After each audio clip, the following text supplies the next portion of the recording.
અમદાવાદના science city વિસ્તારમાં આવેલ ચિત્રા પબ્લિસિટી નામની એડ એજન્સીએ મંજૂરી વિના ગેરકાયદેસર રીતે ઝાડ કાપવાનો બનાવ બન્યો છે।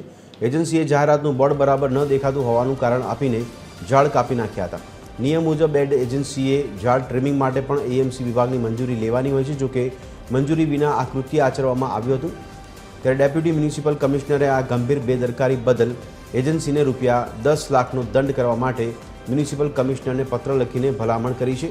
અગાઉ પણ આ જ એજન્સીએ મંજૂરી વગર ઝાડ કાપતા એએમસીએ દંડ કર્યો હતો। હવે કમિશનર દ્વારા આ દંડ અંગે આખરી નિર્ણય લેવામાં આવશે।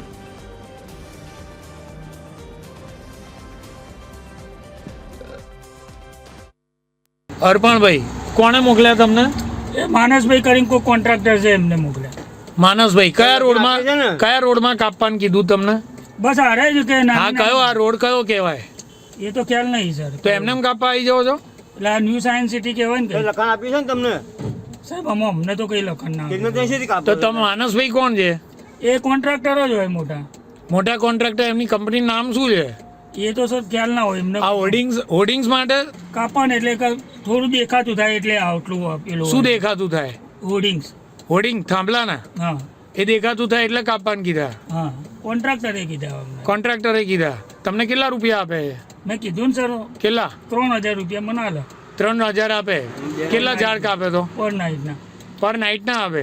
એટલે નાઇટ એટલે હમણાં પતાઈને ઘરે જતું રહેવાનું। અમે ટર્નિંગ નહીં, તમારા સાહેબનું ને તમારું કાર્ડ વાળો હોય તો આપો, એમને નહીં જવા દઉં તમને। તો લાયસન્સ આપો, તો લાયસન્સ આપો, નહીં તો પોલીસને બોલાવી પડશે। મારું લાયસન્સ આપી દઉં હા, તો લાયસન્સ આપો તમારું।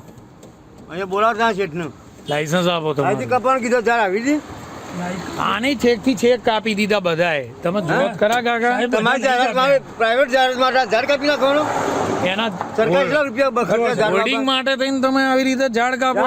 સરકાર કેટલા રૂપિયા ખર્ચે છે એ ખબર છે? ચોક્કસ કહી શકાય કે એમણે ઉલ્લંઘન કર્યું છે। સામાન્ય બાબતમાં હું તમને સમજાવું તો એમણે વિભાગને જાણ કરવાની હોય કે અમને આ પોલની અંદર આ વૃક્ષના ટ્રીમિંગની જરૂર છે, આપ અમને ટ્રીમિંગ કરી આપો। આ પ્રકારની માંગણીઓ એમના તરફથી ગાર્ડન વિભાગને સતત મળતી હોય છે। એમાં અમે વિભાગ અમારી રીતે સ્ક્રુટિની કરી અને જ્યાં યોગ્ય લાગે ત્યાં ટ્રીમિંગ કરતા હોય છે।